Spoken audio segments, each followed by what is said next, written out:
Good morning, mon cher. Or I should say good afternoon. I trust you slept well. Wonderful. I'm so glad to hear that. A good night's rest does wonders for body and mind. I do hope you take no offense, but I retrieved my jacket and covered you with a blanket shortly after you fell asleep. I do hope its warmth was sufficient for you. I'm very glad to hear that. Naughty. You mustn't stand so quickly with those fresh stitches. As your caretaker, I order you to rest and not exert yourself. Oh, darling, of course you're not a prisoner. You're free to leave whenever you wish. But let it be known, once you leave this establishment, I will not be responsible. The streets are teeming with opportunists seeking out the wounded, and I'm convinced you wouldn't get very far in your condition. Alas, if venturing out is your desire, by all means, don't let me stop you. Oh, so you do wish to remain? Whoa, what a splendid surprise. Now, to speed up the healing process, you require nourishment. And this situation calls for some good old-fashioned jambalaya. This is a very special recipe passed down to me by my dear mother, rest her soul. It's said to have curative properties and has been enjoyed by the Creole and Cajun for generations. Now, sit yourself up straight. You don't want to get this on your clothes. The tomatoes stain terribly. Careful, the bowl is hot. Now, isn't that one of the most scrumptious things you've ever tasted? It's still one of my favorite childhood dishes.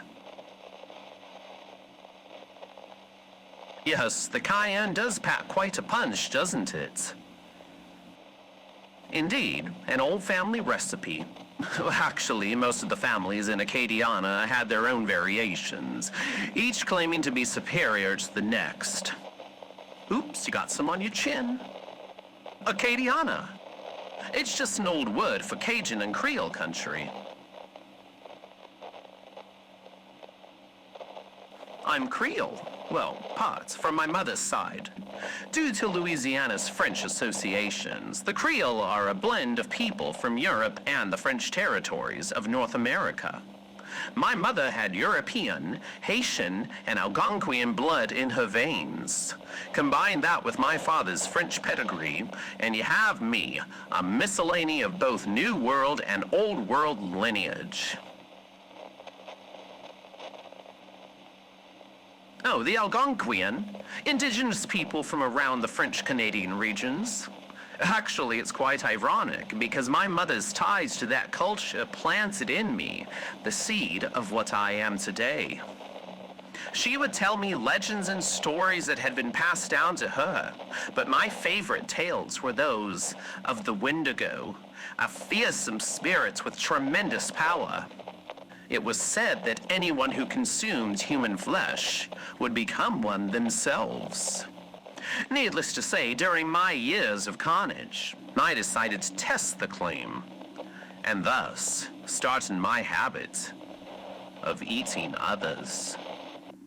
I wasn't partial to the taste initially, but I developed an appreciation. And imagine my delight when I became a ravaging Wendigo in death. The only drawback is it makes one endlessly ravenous for flesh. In all honesty, I had to exercise self-control to keep from attacking you last night. Do not forget, I was on the hunt. Darling, you're as pale as a sheet. You needn't worry. I've taken an interest in you, and I do not feed on those with whom I forge pleasantries. Rather, not always. But do not let knowledge of my veracity tarnish our burgeoning friendship. If you forgive my forwardness, how long have you been in hell? I don't recall seeing you around Pentagram City. And in what transgression did you partake that got you landed in our lovely kingdom of fire and brimstone? Ho ho ho. Bravo, darling. That is wickedly admirable. Ah, I see you finished the jambalaya. Your excellent appetite will set you on the speedy road to recovery. I will take your bowl, thank you. Let me pull your blanket up. There, all comfy? I want you to conserve your energy today. Don't do anything strenuous that will pop the stitches. Speaking of, I'd like to see how they're coming along. Yes, right now. It's necessary to check for signs of infection.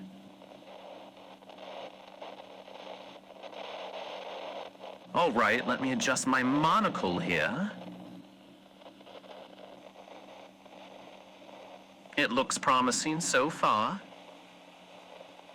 It doesn't feel hot to the touch. Does this hurt?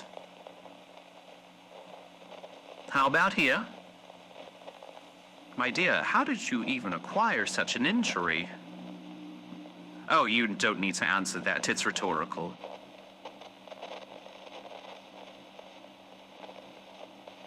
I'm rather proud of my handiwork, if I must say so myself. No sign of irritation.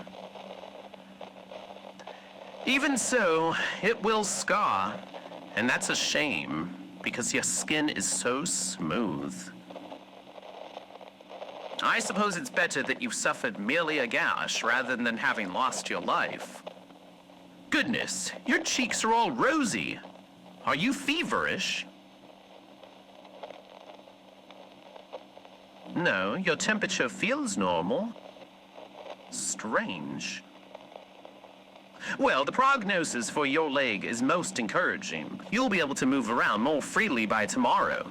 And now, I really must take my leave to commence my outing.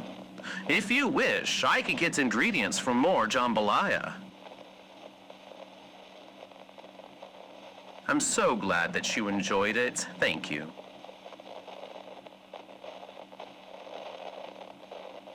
I'll be back in about an hour, but I want you to be asleep by then. It's most important. Yes, rather paradoxical coming from the demon who never sleeps. Be that as it may, you need rest to recover. Will you promise to try? For me? How radiantly marvelous. Now, if you'll excuse me, mon cher, I bid you a most gracious farewell.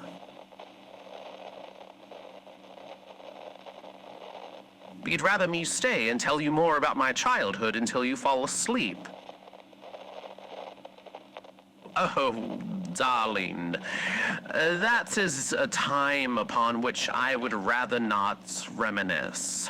But I will at least give you a summary.